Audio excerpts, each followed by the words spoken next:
Hello everyone, আসসালামু আলাইকুম। আমি ইন্নি আপনাদের মাঝে চলে এসেছি নতুন একটি বিগ ব্লগ নিয়ে। It's not mini blog, this are big blog because of আজকে হচ্ছে আমরা আপু শ্বশুরবাড়িতে যাচ্ছি। আর আপু শ্বশুরবাড়ি কোথায় সেটা জানতে হলে ফুল ব্লগটা দেখতে হবে। তো আপু শ্বশুরবাড়িতে যাওয়ার জন্য আমরা গাড়িতে এসে পড়েছি। অলরেডি আমরা অনেকটুকু দেরি করে ফেলেছিলাম, আর আমাদের জন্য চাচু, রানীমা, তারপর হচ্ছে আপুর দুই দেবর, ওরা সবাই ওয়েট করতেছিল। তাই আমাদের খুবই তাড়া ছিল যাওয়ার। আর এমনিতেও অন্য সব দিন হচ্ছে রাস্তা অনেক জ্যাম থাকে, কিন্তু আজকে মানে কোনো জ্যামই ছিল না, খুব ফাঁকা ছিল। আর এটা হয়তোবা ঈদের পরের দিন গিয়েছি, তাই হয়তোবা মানে জ্যাম ছিল না, আবহাওয়া নর্মাল ছিল। জার্নিটা করতে খুবই ভালো লাগছিল। যাই হোক, কুমিল্লাতে আমাদের গাড়িটি একটু হোটেল ব্রেকে দাঁড়িয়েছিল। কেন? তারপর আমরা একটু ফ্রেশ হয়ে নিলাম। তারপর হচ্ছে চাচু আমাদেরকে জিজ্ঞাসা করতেছিল যে আমরা কে কি খাবো, না মানে কি করবো আর কি। দেন আমি একটা বার্গার অর্ডার দিয়ে নিয়েছি। বার্গারটা দিতেও কিছুক্ষণ লেট করেছে। যাই হোক, অবশ্যই আমাদের বার্গার চলে এসেছে। আমি একটা ব্যাপার লক্ষ্য করেছি, আমাদের মানে হোটেল ব্রেকে যে বার্গারগুলো খাই, ওই বার্গারগুলো আর হচ্ছে রেস্টুরেন্টের বার্গারগুলো পুরোই আলাদা। যাই হোক, আমরা অবশ্যই বাড়িতে চলে এসেছি। আমার আপু শ্বশুর বাড়ি হচ্ছে কুমিল্লাতে। ফাইনালি আমরা সবাই কুমিল্লাতে চলে এসেছি। ঢাকা থেকে আসার সময় আমরা বাড়ির সবার জন্য কেক বানিয়ে এসেছিলাম। কিন্তু মজার ব্যাপার হচ্ছে আপুদের হচ্ছে জয়েন্ট ফ্যামিলি, তো অনেক বড় ফ্যামিলি আপুদের। যদি এখানে সবাই আসতে পারিনি, আপনারা সবাই আমার ব্লগে আস্তে আস্তে সবাইকে দেখতে পারবেন, যেহেতু আমরা এখানে 3-4 দিন থাকবো। পরের দিন ঘুম থেকে উঠে ব্রেকফাস্ট শেষ করে আমরা লাঞ্চ সেরে পুকুর ঘাটে চলে গিয়েছিলাম। আপুদের এখানে খুব বড় একটা পুকুর আছে। সেই পুকুর ঘাটে আমরা বিকেলবেলা সবাই বসে আড্ডা দিচ্ছিলাম, গল্প করছিলাম। এফাকে আমি কিছু আবার রিলসও তৈরি করছিলাম। আসলে সবার মাঝে গল্প করার মাঝে আর কি ব্লগ তৈরি করার কথাটা মাথায় থাকে না। এদিকে আপুর চাচি শাশুড়ি রানীমা, উনি হচ্ছে মাছ ধরতেছিল। রানীমা পরপর 4টি মাছ ধরে হ্যাঁ করে দিয়েছিল। প্রতিচ্ছবি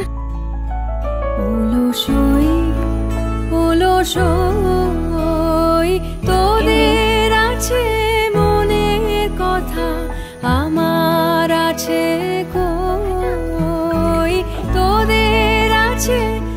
বিকাল অনেক ঘোরাঘুরি করার পর আমরা স্টপ হইনি। চাচু আমাদের রাত 2টা বাজে বলছে তাদেরকে নিয়ে চল বের হই। আর রাত 2টা বাজে গ্রামের রাস্তায় হাঁটা, মানে এটা যে কত আনন্দের ব্যাপার। দিস দ্য ফার্স্ট টাইম আমি এরকম রাত 2টা বাজে গ্রামে যাওয়ার পরে বের হয়েছি।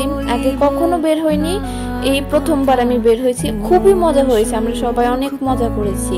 আমরা একটু দৌড়াদৌড়ি করেছি, মানে রাস্তায় কেউ ছিল না, তাই আমরা আমাদের মতো সব এনজয় করেছি।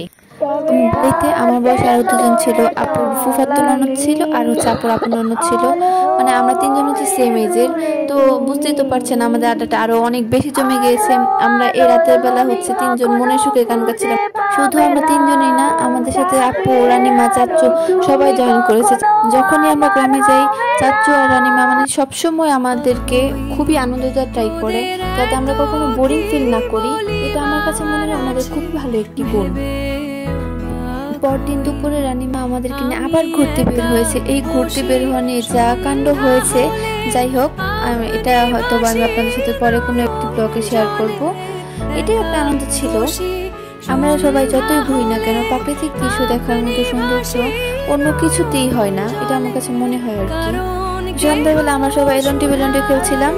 যাই হোক, আমাদের ওই দিন রাতে আবার বারবিকিউ করার প্ল্যান ছিল, তাই আমরা সবাই সবকিছু নিয়ে সাথে চলে গিয়েছিলাম। সবাই আমরা হাতে হাতে সাহায্য করে নিচ্ছিলাম সবাইকে, কিন্তু এখানে তামজিৎ ও এত ভালো মানে সবকিছু অ্যারেঞ্জ করেছে।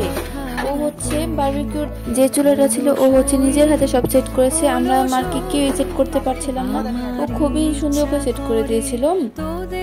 ও আমাদের থেকে খুবই ছোট, তারপরে ও এত মিশুক আর হচ্ছে মানে সব কাজ এত ভালোভাবে করতে পারে, যেটা আমরা এত বড় হয়েও করতে পারি না। অন্যদের থেকে ও মানে বারবিকিউর চুলা সেট করা মানে এসব ব্যাপারে খুবই এক্সপার্ট। যাই হোক, আপু হচ্ছে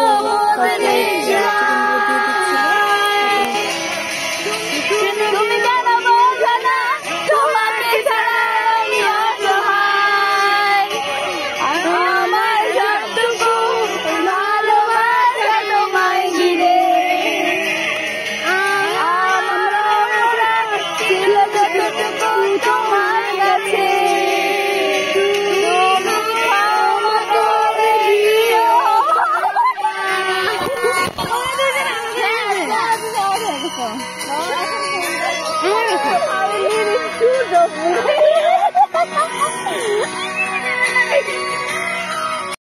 আসলে আমি ভয়েস দিতে যে খুবই মন খারাপ হচ্ছে, কারণ আমার মনে হচ্ছে যে এই মুহূর্তগুলো যদি আমি আবার ফিরে পেতাম, খুবই সুন্দর ছিল এই মুহূর্তগুলো। আমি আর কি মানে খুবই চাচ্ছি যে আবার এই মুহূর্তগুলো ফিরে পাওয়ার জন্য, কিন্তু সেটা সম্ভব নয়।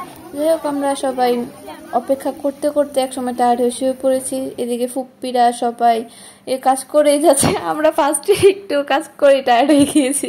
তারপর আমরা সবাই গান টান গিয়ে অধীর অপেক্ষায় বসেছিলাম বারবিকিউর জন্য।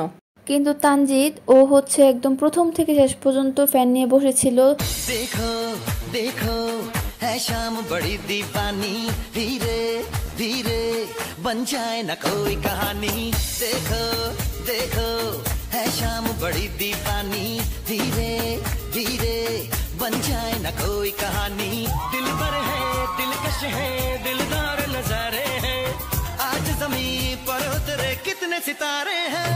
अकलो होश नमी दानम, हम है दिल है और जानम, बस दीवानगी दीवानगी दीवान। ভিডিও শুরুতে আমি বলেছিলাম পরিবার সব সদস্যদের দেখানো ট্রাই করব, কিন্তু সেটা পসিবল হয়নি।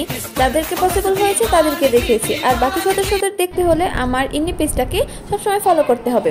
অবশেষে আমাদের বারবিকিউ হয়ে গেছে, বারবিকিউটা অনেক ইয়াম্মি ছিল। ফাইনালি আমাদের ঢাকা ব্যাক করার দিন চলে এসেছে।